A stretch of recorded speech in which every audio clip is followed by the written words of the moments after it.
خلق الله فأروني ماذا خلق الذين من دونه بل الظالمون في ضلال مبين. أعوذ بالله من الشيطان الرجيم. بسم الله الرحمن الرحيم. ألف لام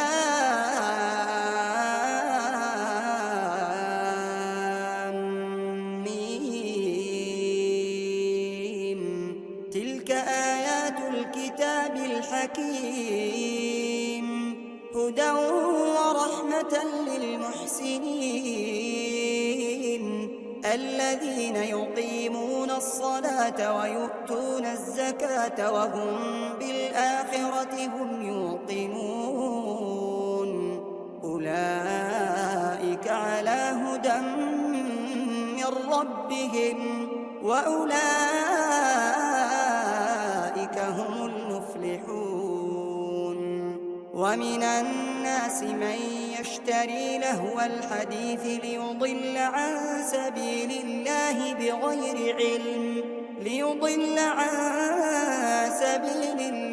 بغير علم ويتخذها هزوا أولئك لهم عذاب مهين.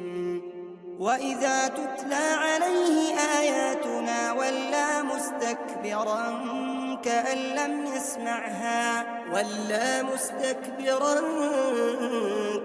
لم يسمعها كأن في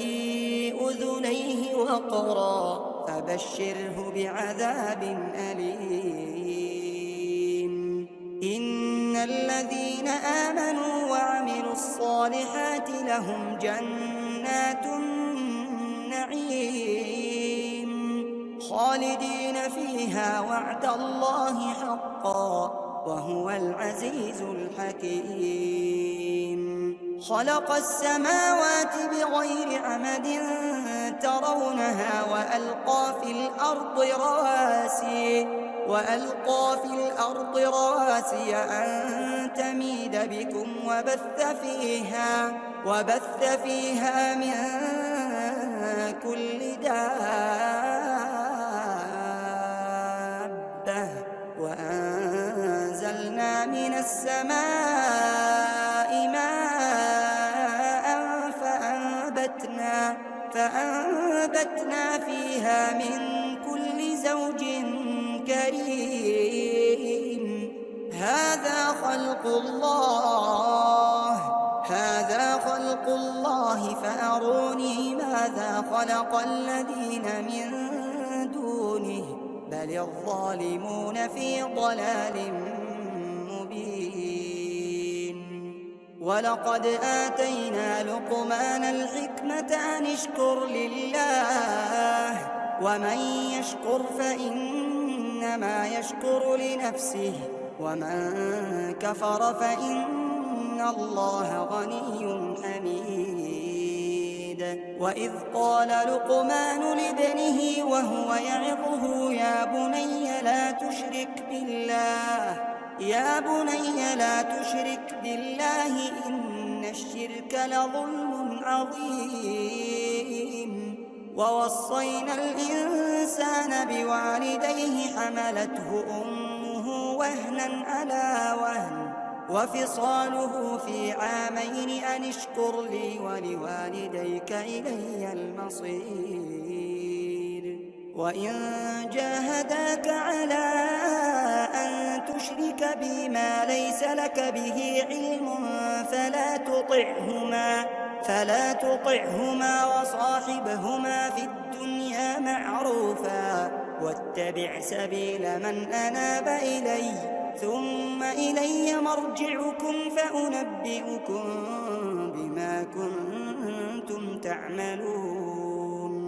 يا بني إنها إن تك مثقال حبة من خردل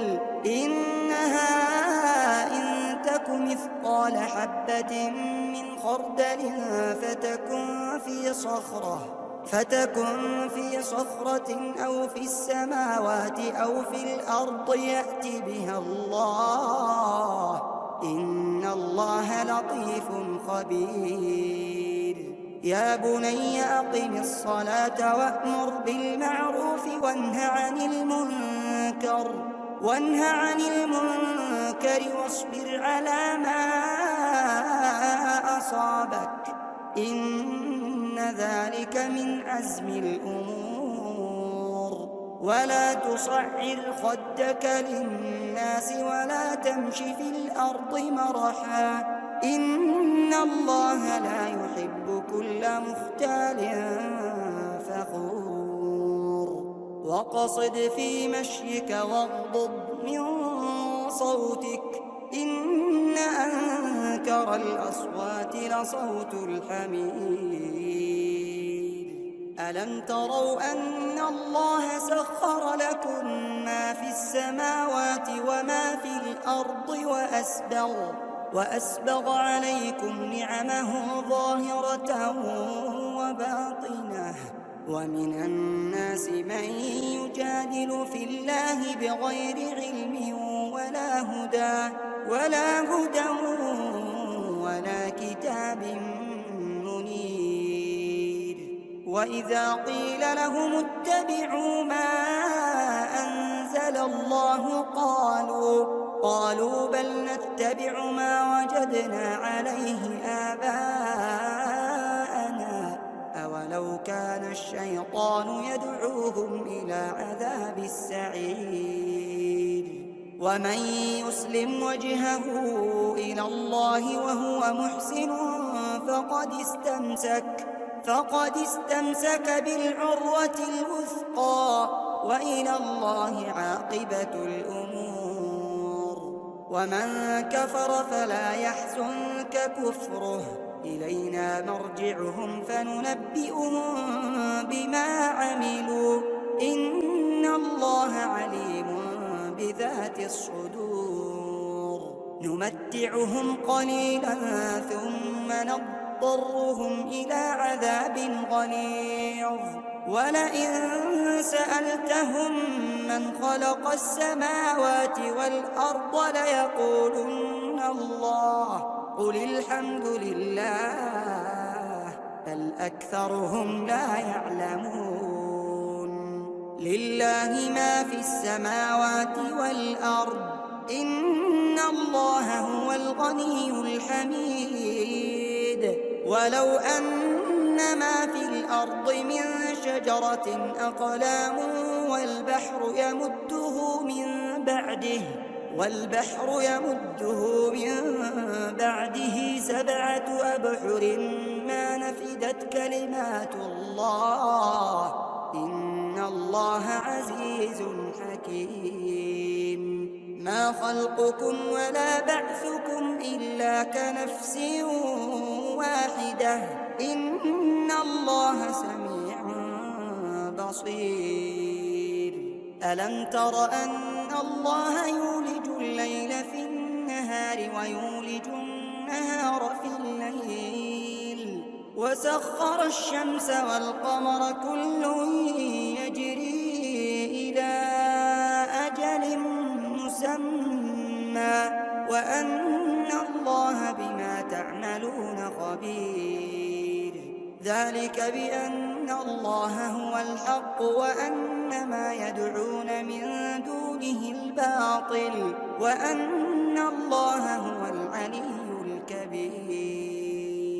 ألم تر أن الفلك تجري في البحر بنعمة الله ليريكم من آياته إن في ذلك لآيات لكل صبار شكور وإذا غشيهم موج كالظلل دعوا الله مخلصين له الدين فلما نجاهم إلى البر فمنهم مقتصد وما يجحد بآياتنا إلا كل ختار كفور يا أيها الناس الناس اتقوا ربكم واخشوا يوما لا يجزي والد عن ولده ولا مولود هو جاز عن والده شيئا إن وعد الله حق فلا تغرنكم الحياة الدنيا ولا يغرنكم بالله الغرور إن الله عنده علم الساعة وينزل الغيث ويعلم ما في الأرحام وما تدري نفس ماذا تكسب غدا وما تدري نفس بأي أرض تموت إن الله عليم خبير.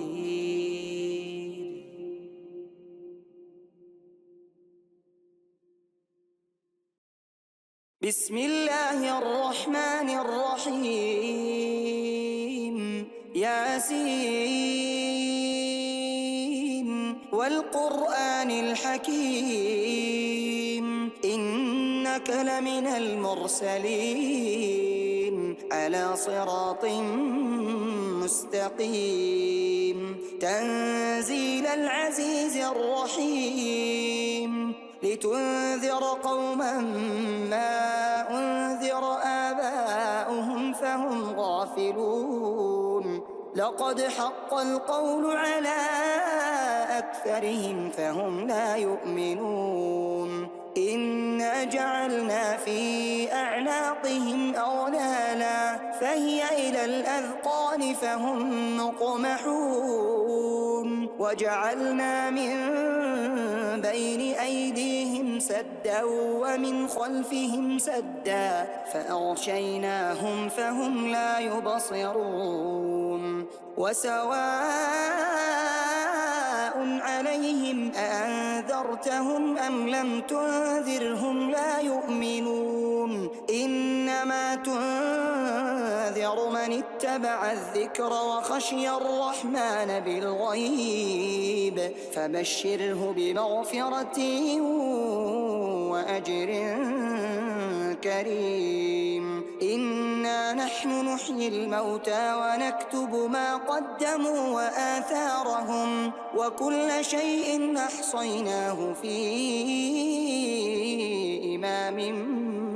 مبين واضرب لهم مثلا أصحاب القرية إذ جاءها المرسلون إذ أرسلنا إليهم اثنين فكذبوهما فعززنا بثالث فقالوا إنا إليكم مرسلون قالوا ما أنتم إلا بشر مثلنا وما أنزل الرحمن من شيء إن أنتم إلا تكذبون قالوا ربنا يعلم إنا إليكم لمرسلون وما علينا إلا البلاغ المبين قالوا إنا تطيرنا بكم لئن لم تنتهوا لنرجمنكم وليمسنكم منا عذاب أليم قالوا طائركم معكم أئن ذكرتم بل أنتم قوم مسرفون وجاء من أقصى المدينة رجل يسعى قال يا قوم اتبعوا المرسلين اتبعوا من لا يسألكم أجرا وهم مهتدون وما لي لا أعبد الذي فطرني وإليه ترجعون أأتخذ من دونه آلهة إن يردني الرحمن بضر لا تغن عني شفاعتهم شيئا ولا ينقذون إني إذا لفي ضلال مبين إني آمنت بربكم فاسمعون قيل ادخل الجنة قال يا ليت قومي يعلمون بما غفر لي ربي وجعلني من المكرمين وما أنزلنا على قومه من بعده من جند من السماء وما كنا منزلين إن كانت إلا صيحة واحدة فإذا هم خامدون يا حسرة على العباد ما يأتيهم من رسول إلا كانوا به يستهزئون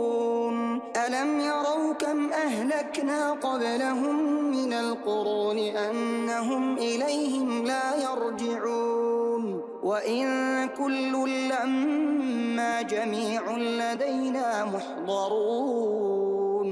وآية لهم الأرض الميتة أحييناها وأخرجنا منها حبا فمنه يأكلون وجعلنا فيها جنات من نخيل وأعناب وفجرنا فيها من العيون ليأكلوا من ثمره وما عملته أيديهم أفلا يشكرون سبحان الذي خلق الأزواج كلها مما تنبت الأرض ومن أنفسهم ومما لا يعلمون وآية لهم الليل نسلخ منه النهار فإذا هم مظلمون والشمس تجري لمستقر لها ذلك تقدير العزيز العليم والقمر قدرناه منازل حتى عاد كالعرجون القديم لا الشمس ينبغي لها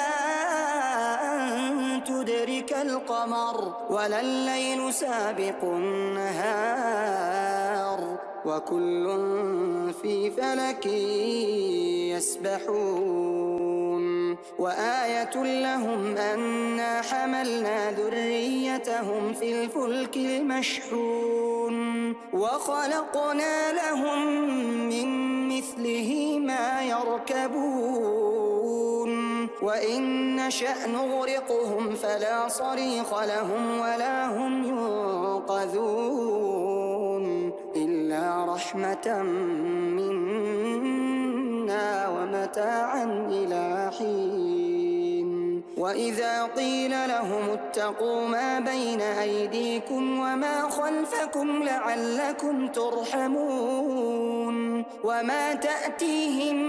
من آية من آيات ربهم إلا كانوا عنها معرضين وإذا قيل لهم أنفقوا مما رزقكم الله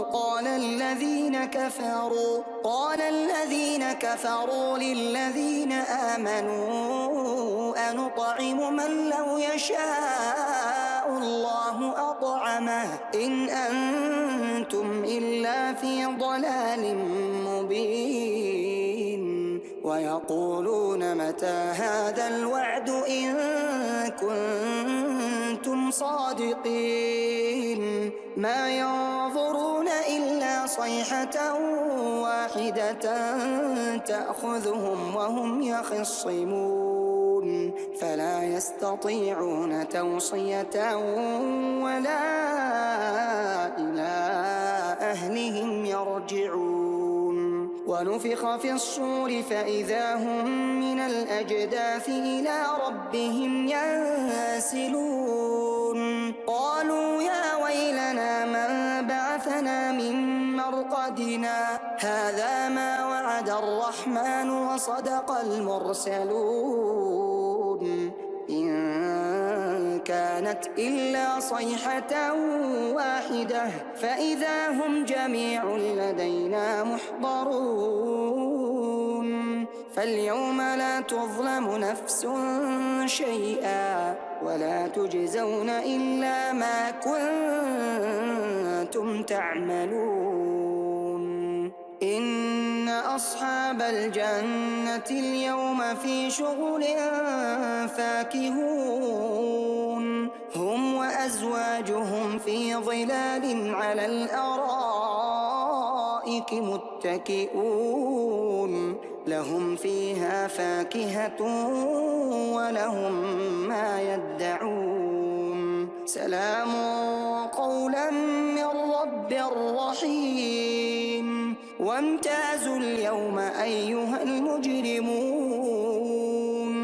ألم أعهد إليكم يا بني آدم ألا تعبدوا الشيطان إنه لكم عدو مبين وأن اعبدوني هذا صراط مستقيم ولقد أضل منكم جبلا كثيرا أفلم تكونوا تعقلون هذه جهنم التي كنتم توعدون اصلوها اليوم بما كنتم تكفرون اليوم نختم على أفواههم وتكلمنا أيديهم وتشهد أرجلهم بما كانوا يكسبون ولو نشاء لطمسنا على أعينهم فاستبقوا الصراط فأنى يبصرون ولو نشاء لمسخناهم على مكانتهم فما استطاعوا مضيا ولا يرجعون ومن نعمره ننكسه في الخلق أفلا يعقلون وما علمناه الشعر وما ينبغي له إن هو إلا ذكر وقرآن مبين لينذر من كان حيا ويحق القول على الكافرين أولم يروا أنا خلقنا لهم مما عملت أيدينا أنعاما فهم لها مالكون وذللناها لهم فمنها ركوبهم ومنها يأكلون ولهم فيها منافع ومشارب أفلا يشكرون واتخذوا من دون الله آلهة لعلهم ينصرون لا يستطيعون نصرهم وهم لهم جند محضرون فلا يحزنك قولهم إنا نعلم ما يسرون وما يعلنون أولم ير الإنسان أنا خلقناه من نطفة فإذا هو خصيم مبين وضرب لنا مثلا ونسي خلقه قال من يحيي العظام وهي رميم قل يحييها الذي أنشأها أول مرة وهو بكل خلق عليم الذي جعل لكم من الشجر الأخضر نارا فإذا أنتم منه توقدون أوليس الذي خلق السماوات والأرض بقادر على أن يخلق مثلهم بلى وهو الخلاق العليم إنما أمره إذا أراد شيئا أن يقول له كن فيكون فسبحان الذي بيده ملكوت كل شيء وإليه ترجعون قال ما خطبكن إذ راوتن يوسف عن نفسه قلن حاش لله ما علمنا عليه من سوء قالت امرأة العزيز الآن حصحص الحق أنا راودته عن نفسه وإنه لمن الصادقين ذلك ليعلم أني لم أخنه بالغيب وأن الله لا يهدي كيد الخائنين وما أبرئ نفسي إن النفس لأمارة بالسوء إلا ما رحم ربي إن ربي غفور رحيم أعوذ بالله من الشيطان الرجيم بسم الله الرحمن الرحيم ألف لام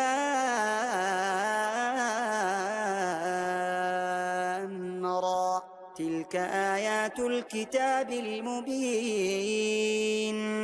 إنا أنزلناه قرآنا عربيا لعلكم تعقلون نحن نقص عليك أحسن القصص بما أوحينا إليك هذا القرآن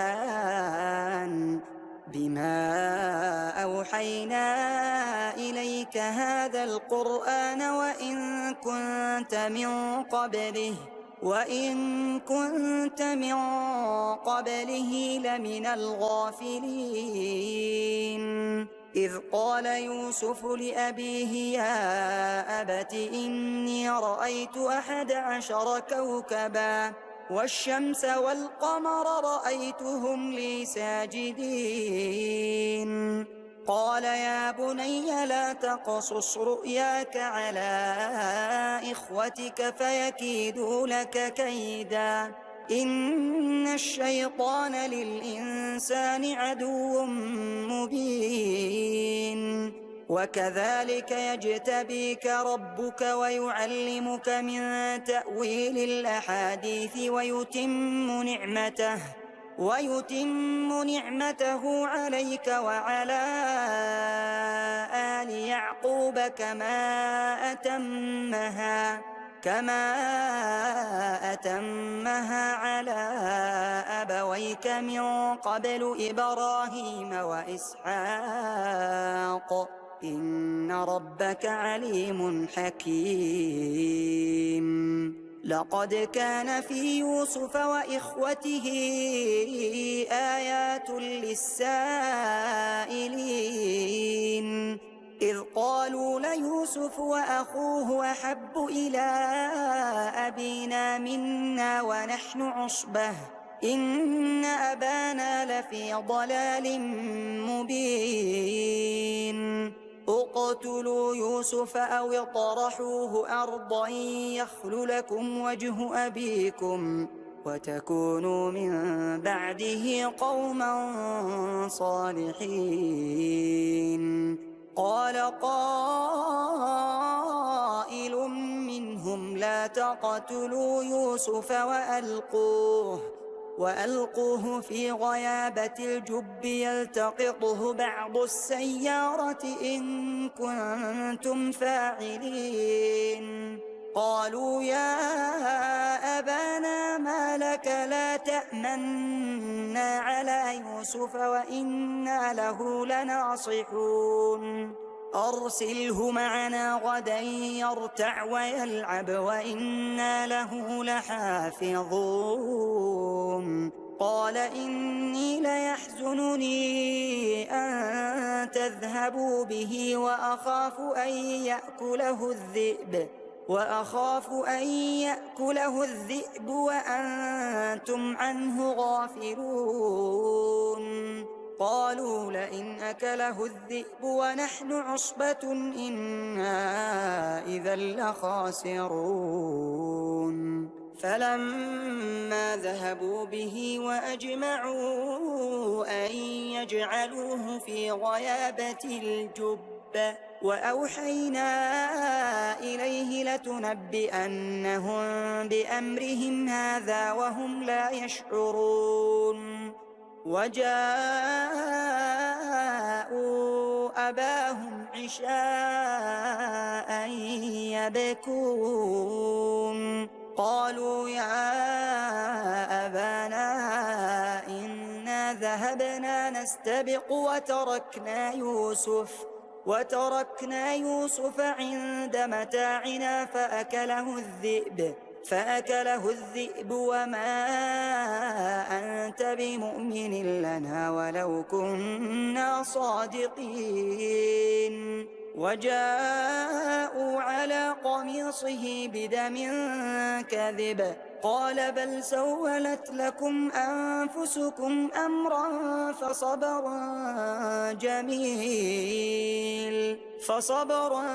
جميل والله المستعان على ما تصفون وجاءت سيارة فأرسلوا واردهم فأدلى دلوه قال يا بشرى هذا غلام وأسروه بضاعة والله عليم بما يعملون وشروه بثمن بخس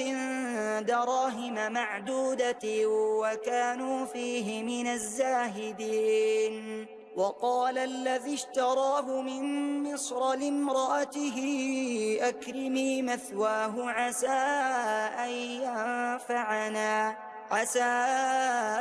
أن ينفعنا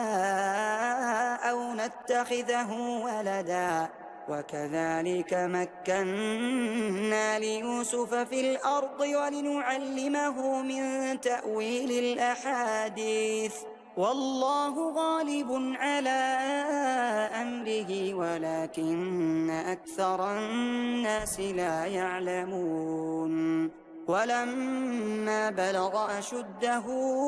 آتيناه حكما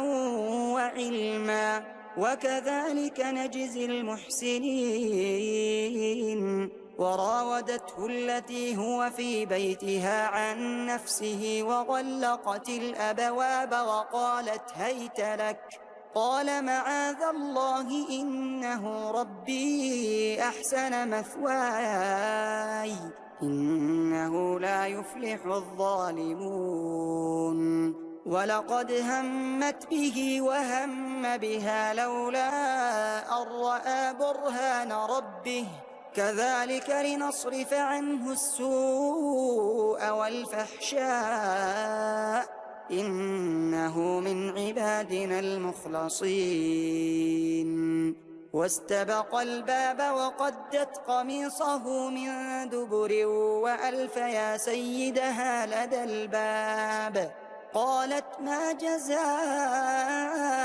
من أراد بأهلك سوءا إلا أن يسجن أو عذاب أليم قال هي راودتني عن نفسي وشهد شاهد من أهلها إن كان قميصه قد من قبل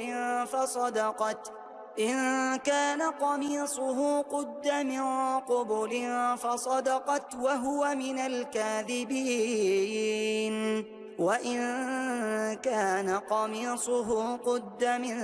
دبر فكذبت وهو من الصادقين فلما رأى قميصه قد من دبر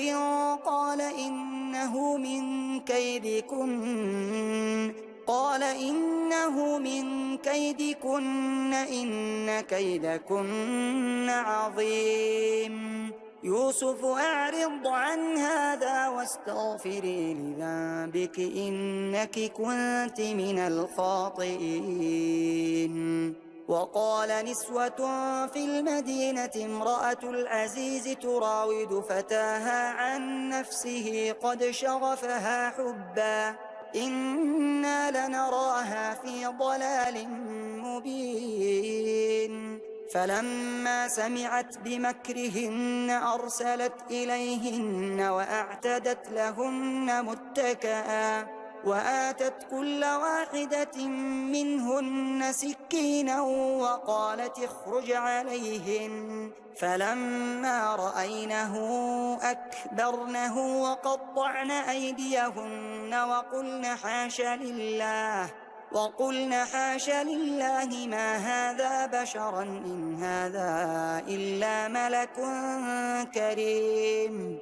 قالت فذلكن الذي لمتنني فيه ولقد راودته عن نفسه فاستعصم ولئن لم يفعل ما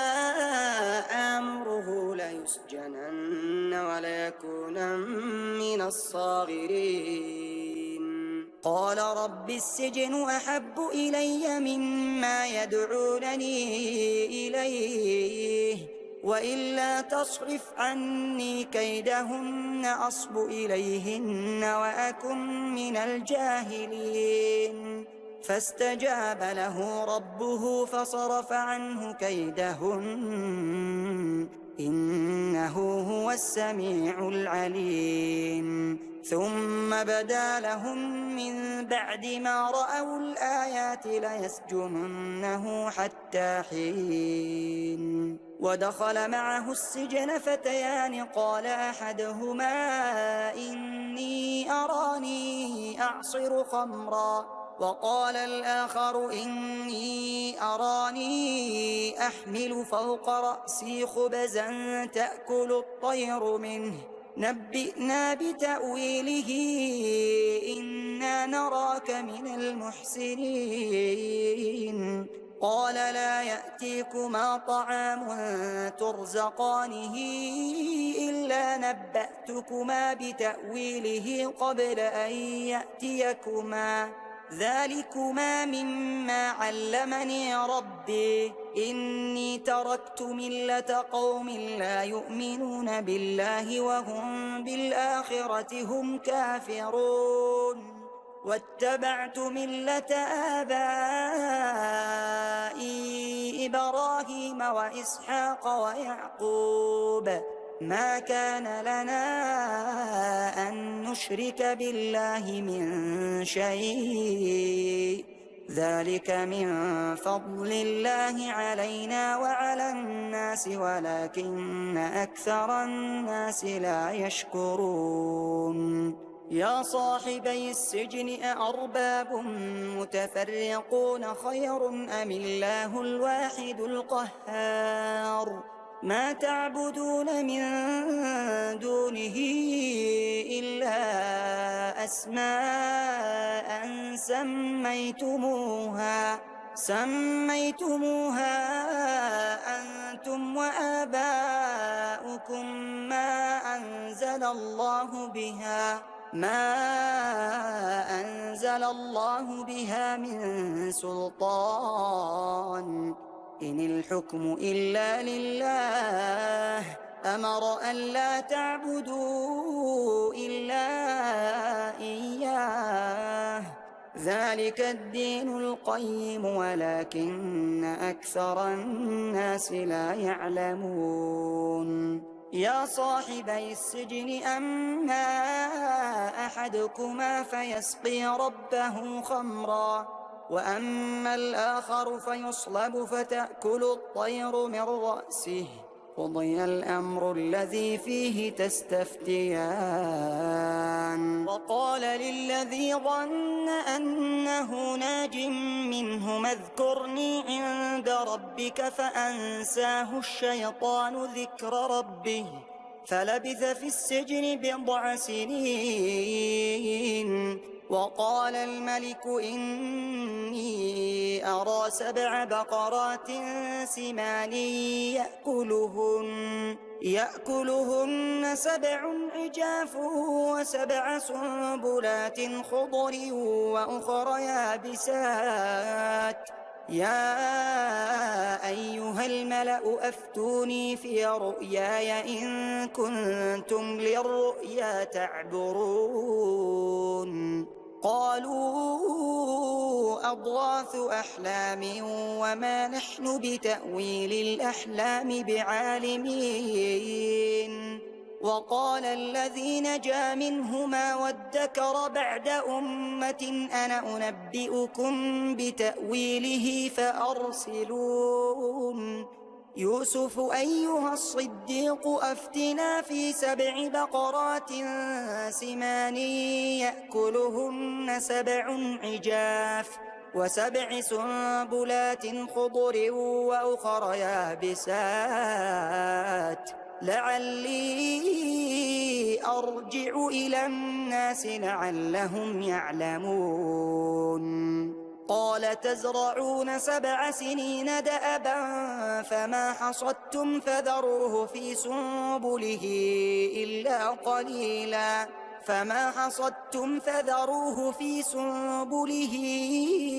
إلا قليلا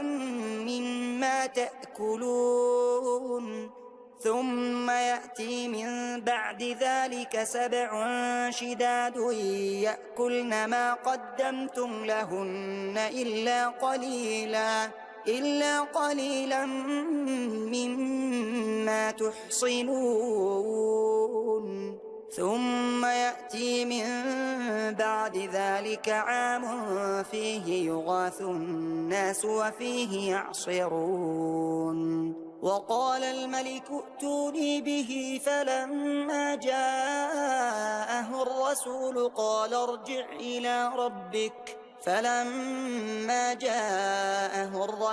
قال ارجع إلى ربك فاسأله ما بال النسوة اللاتي قطعن أيديهن إن ربي بكيدهن عليم قال ما خطبكن إذ راوتن يوسف عن نفسه قلن حاش لله ما علمنا عليه من سوء قالت امرأة العزيز الآن حصحص الحق أنا راودته عن نفسه وإنه لمن الصادقين ذلك ليعلم أني لم أخنه بالغيب وأن الله لا يهدي كيد الخائنين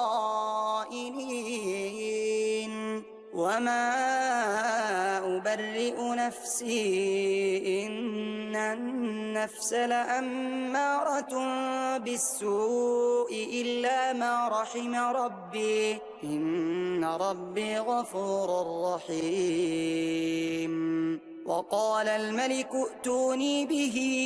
أستخلصه لنفسي فلما كلمه قال إنك اليوم لدينا مكين أمين قال اجعلني على خزائن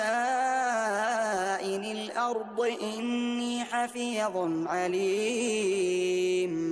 وكذلك مكنا ليوسف في الأرض يتبوأ منها حيث يشاء نصيب برحمتنا من نشاء ولا نضيع أجر المحسنين ولأجر الآخرة خير للذين آمنوا وكانوا يتقون وجاء إخوة يوسف فدخلوا عليه فعرفهم وهم له منكرون ولما جهزهم بجهازهم قال ائتوني بأخ لكم من أبيكم ألا ترون أني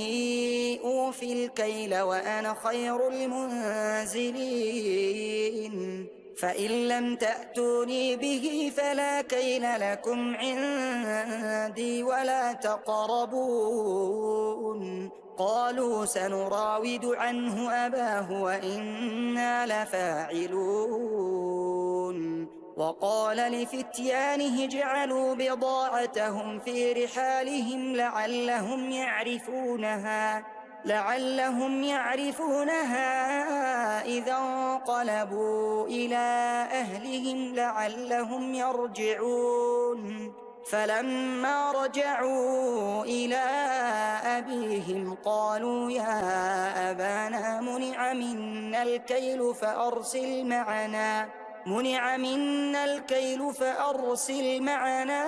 أخانا نكتل وإنا له لحافظون قال هل آمنكم عليه إلا كما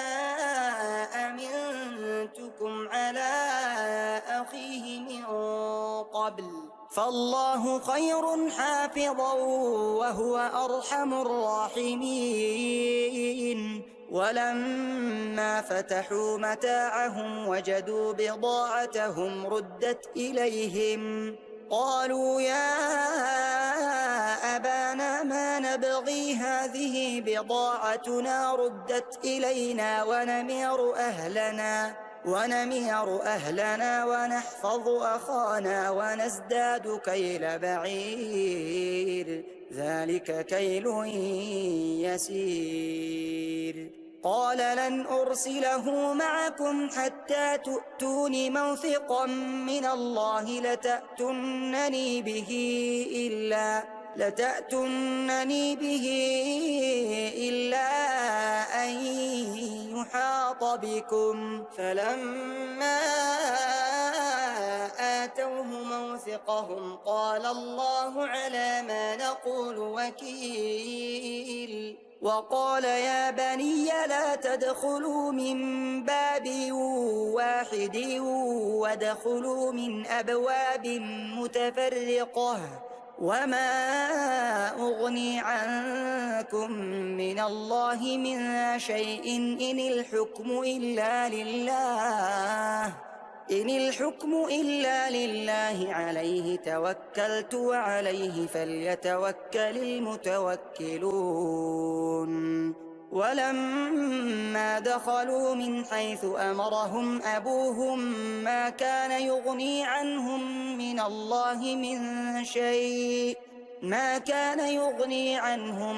الله من شيء إلا حاجة في نفس يعقوب قضاها وإنه لذو علم لما علمناه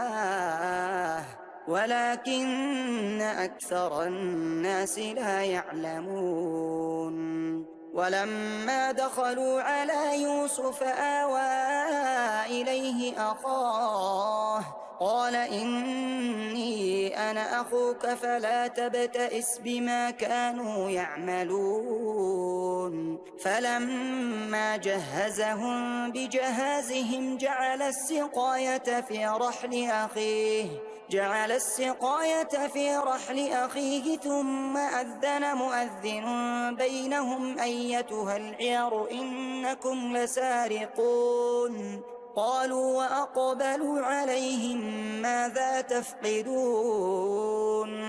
قالوا نفقد صواع الملك ولمن جاء به حمل بعير وأنا به زعيم قالوا تالله لقد علمتم ما جئنا لنفسد في الأرض وما كنا سارقين قالوا فما جزاؤه إن كنتم كاذبين قالوا جزاؤه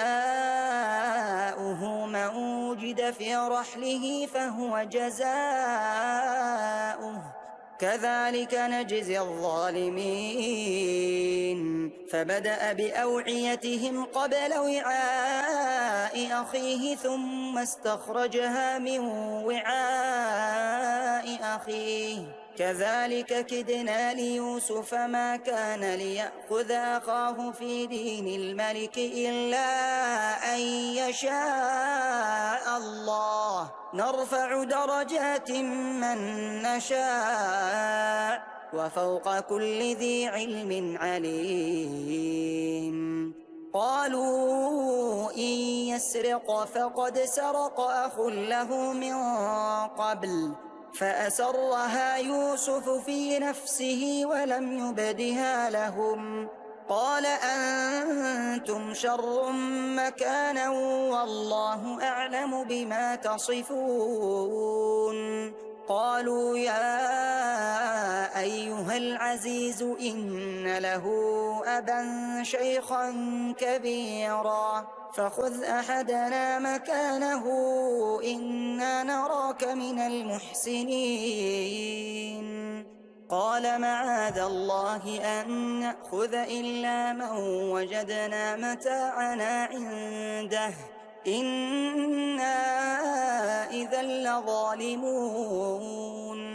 فلما استيئسوا منه خلصوا نجيا قال كبيرهم ألم تعلموا أن أباكم قد أخذ عليكم موثقا من الله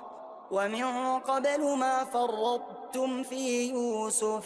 فلن أبرح الأرض حتى يأذن لي أبي أو يحكم الله لي وهو خير الحاكمين. ارجعوا إلى أبيكم فقولوا يا أبانا إن ابنك سرق وما شهدنا إلا بما علمنا وما كنا للغيب حافظين. واسأل القرية التي كنا فيها والعير التي أقبلنا فيها وإنا لصادقون. قال بل سولت لكم أنفسكم أمرا فصبر جميل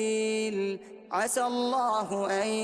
يأتيني بهم جميعا إنه هو العليم الحكيم. وتولى عنهم وقال يا أسفا على يوسف وابيضت عيناه من الحزن فهو كظيم. قالوا تالله تفتأ تذكر يوسف حتى تكون حرضا أو تكون من الهالكين. قال إنما أشكو بثي وحزني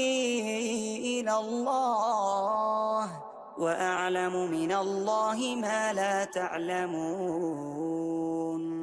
يا بني يذهبوا فتحسسوا من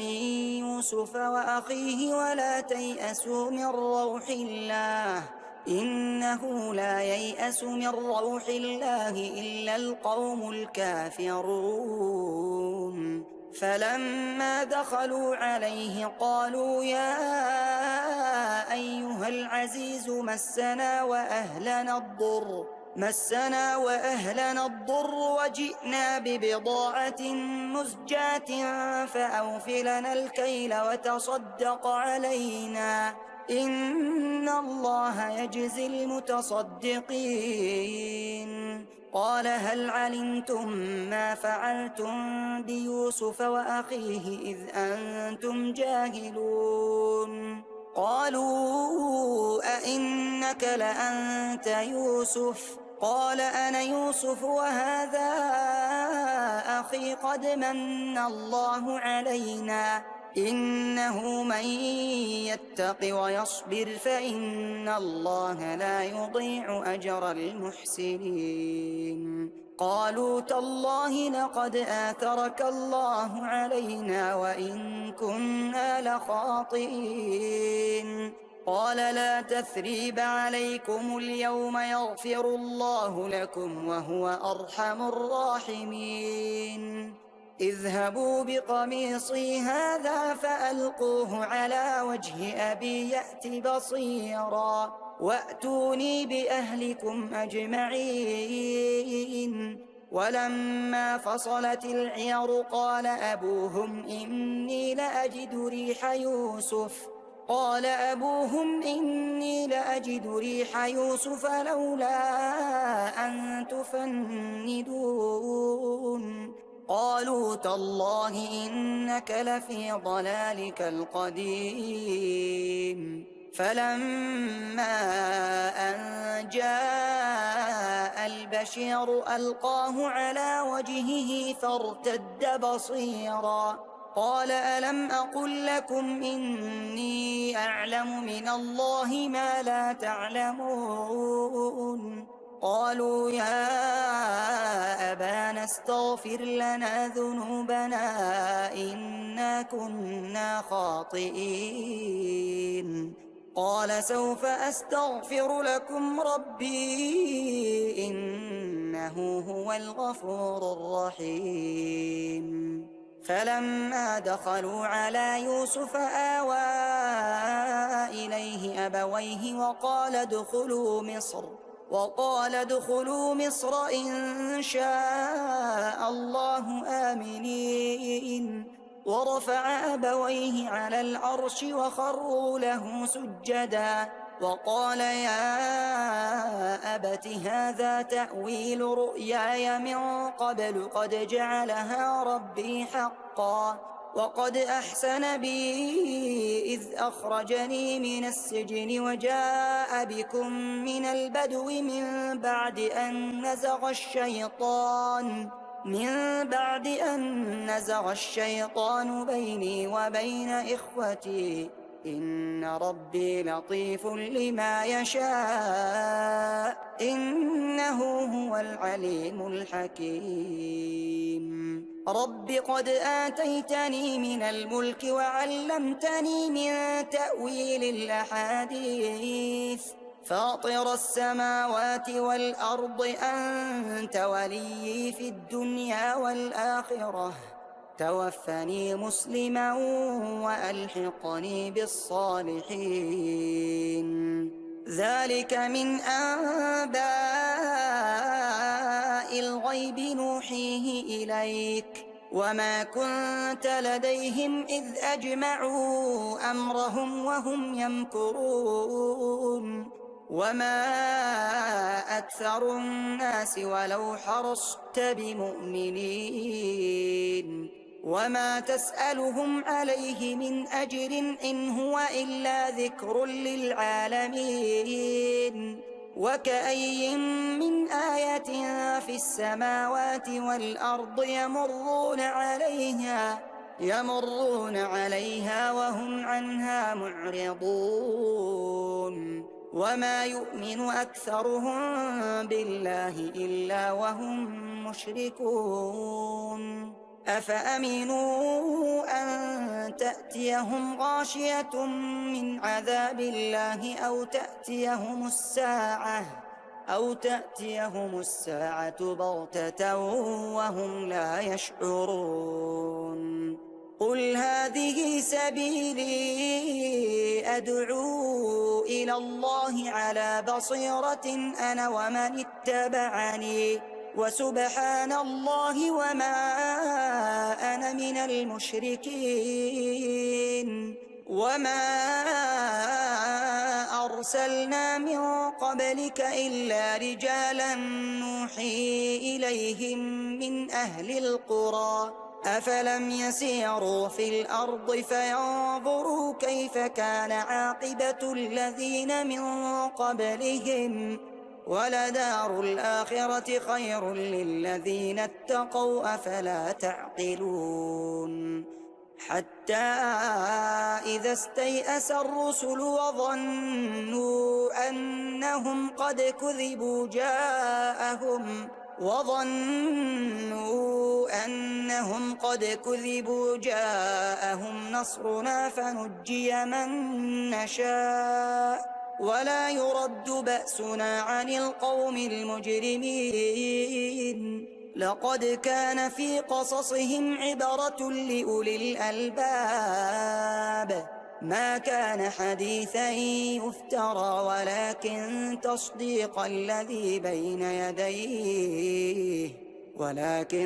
تصديق الذي بين يديه وتفصيل كل شيء وهدى ورحمة لقوم